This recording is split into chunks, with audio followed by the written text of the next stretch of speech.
Perkenalkan, nama saya Ditjen Narensitio, NIM 64235066, Prodi Manajemen dengan mata kuliah Manajemen Sumber Daya Manusia. Di sini kami akan membahas tentang studi kasus PT Shell Indonesia.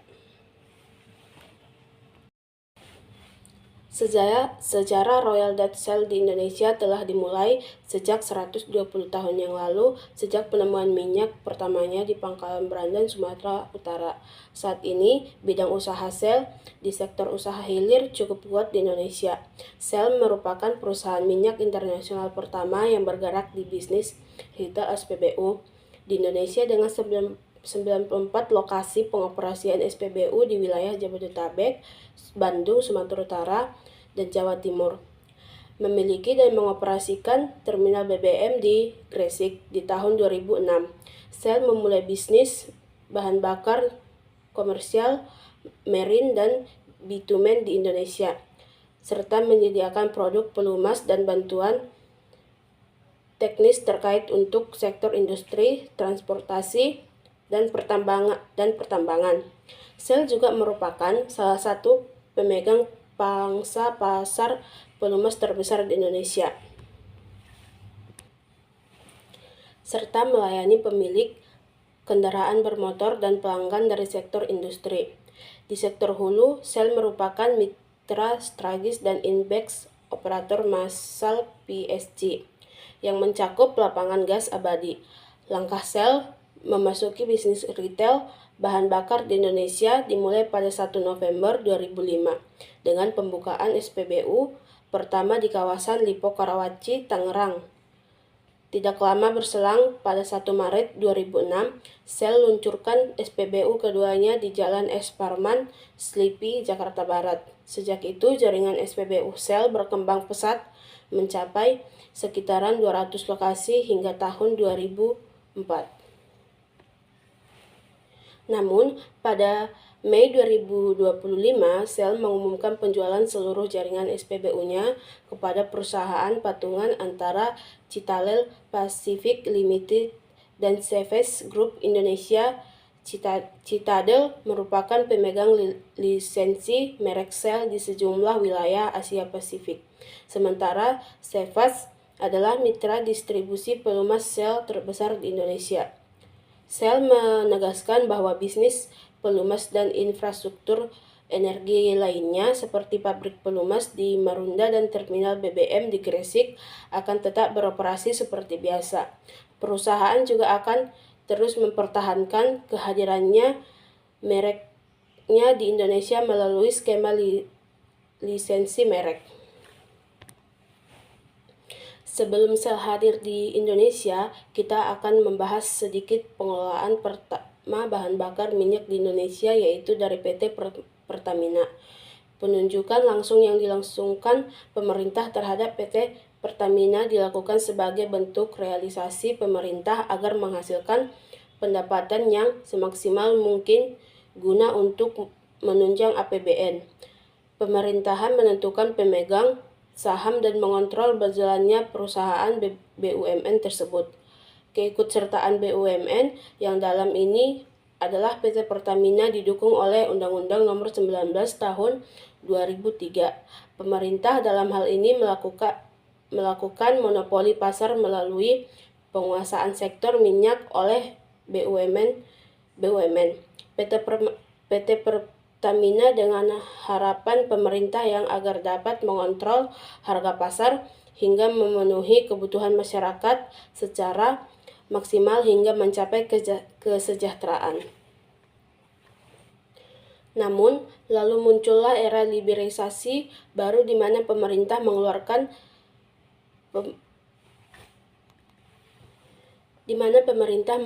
Undang-Undang Migas Nomor 22 Tahun 2001, di mana dalam undang-undang tersebut disebutkan bahwa pemerintah secara resmi membuka secara luas persaingan industri minyak dan gas migas di sektor hilir.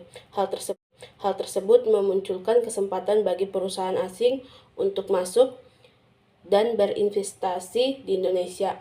Mereka adalah British Petroleum, Chevron, PetroChina, Total Singapura Petroleum Company atau SPC, dan Petroleum serta Shell. Para perusahaan ini kini telah mendirikan retail SPBU di berbagai daerah di Indonesia. Shell lebih suka fokus mengekspresikan dirinya sebagai isian premium dengan banyak keunggulan fasilitas dan layanan yang ditawarkan. Ini sejalan dengan Dugar yang melakukan penelitian pada 900 siswa menggunakan kendaraan di kampus homogen India. Akibatnya, harga bahan bakar adalah pertimbangan. Responden percaya bahwa bahan bakar yang baik berasal dari merek yang baik. Shell Indonesia sejak 2008 fokus pada pembentukan citra merek Anda di pasaran dengan menyoroti manfaat bagi arahan kualitas dan layanan produk yang didukung oleh teknologi dan inovasi dengan pertempuran pemasaran Pertamina. Metode tujuan dari studi ini ialah melakukan evaluasi serta masukan kepada studi kasus pada PT Shell Indonesia menggunakan basis data mining. Hal ini bertujuan untuk mencocokkan data dan kemudian memberikan evaluasi serta masukan terhadap studi kasus yang subjeknya dilakukan, yang penelitian lakukan dalam studi ini, yakni dengan melakukan eksplorasi dan analisis data. Hal ini mencakup pada identifikasi perusahaan yang mendeskripsikan tujuan bisnis dan target audiens mereka, mengumpulkan data yang relevan seperti data media sosial dan riset pasar, serta melakukan analisis data pada pola, tren, dan mengkorelasikan pada strategi komunikasi kreatif. Perkenalkan, nama saya Racha Bernikasari dengan NIM 642351118. Hasil dan pembahasan. Hasilnya yaitu dari segi aspek ada strategi bisnis, temuan utamanya itu di diversifikasi produk dengan fokus pada energi terbarukan, biofuel, dan energi solar.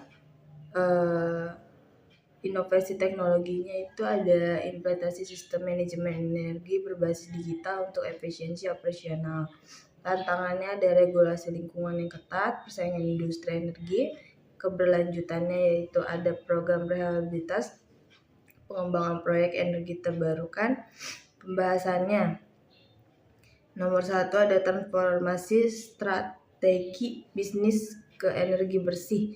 Temuan menunjukkan PT Shell Indonesia telah melakukan diversifikasi portofolio dari bahan bakar fosil ke energi terbarukan, khususnya di bidang biofuel dan tenaga surya. Hal ini sesuai dengan teori transisi energi GILS 2019 yang menyatakan perusahaan energi global harus beradaptasi dengan paradigma rendah karbon.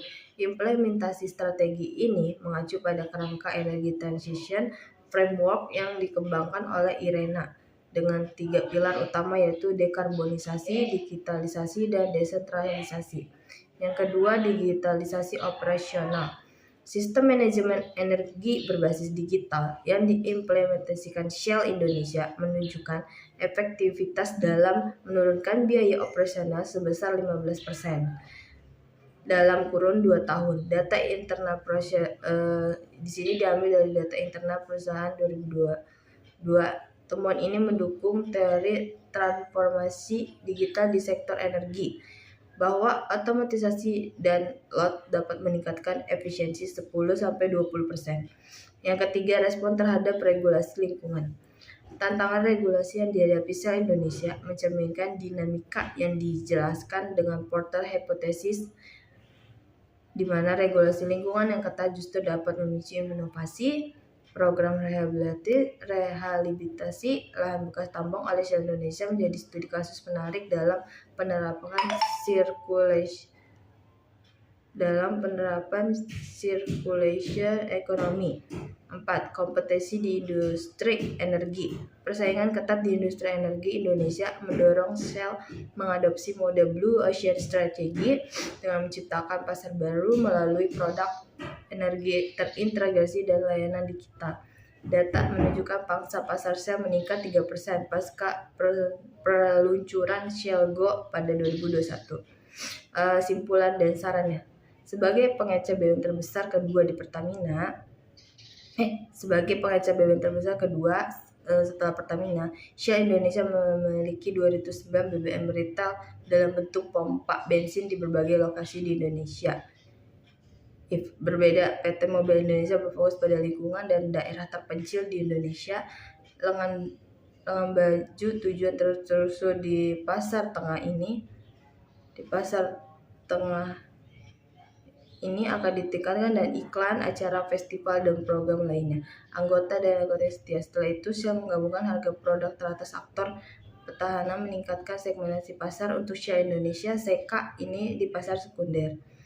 Untuk alasan ini, Shell Indonesia cocok untuk digunakan strategi permasalahan. Dia lebih fokus pada acara perikanan untuk pelanggan, loyalitas yang ditunjukkan kepada pelanggan yang masih tertarik dan terikat oleh sampulnya bahan bakar Anda.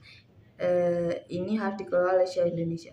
Oposisi fokus pada kampanye digital terbesar. Yang pertama, mitigasi resiko transisi energi. Perusahaan harus mengembangkan exit strategi dari bisnis fosil secara bertahap namun terencana dan mempertimbangkan pembentukan tim khusus transaksi energi, alokasi modal progresif, misal 30% investasi tahunan dialihkan ke EBIT pada 2025.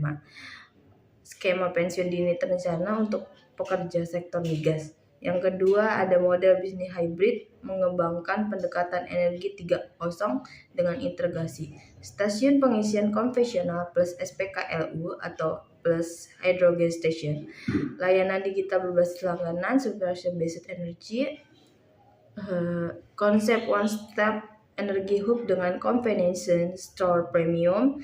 Yang ketiga, reformasi SDM, strategi menyiapkan talent pipeline melalui program reskilling masal pekerja fosil ke sektor EBT, kerjasama dengan universitas untuk kurikulum energi masa depan, insentif talent digital untuk bangun tim energi tech hybrid,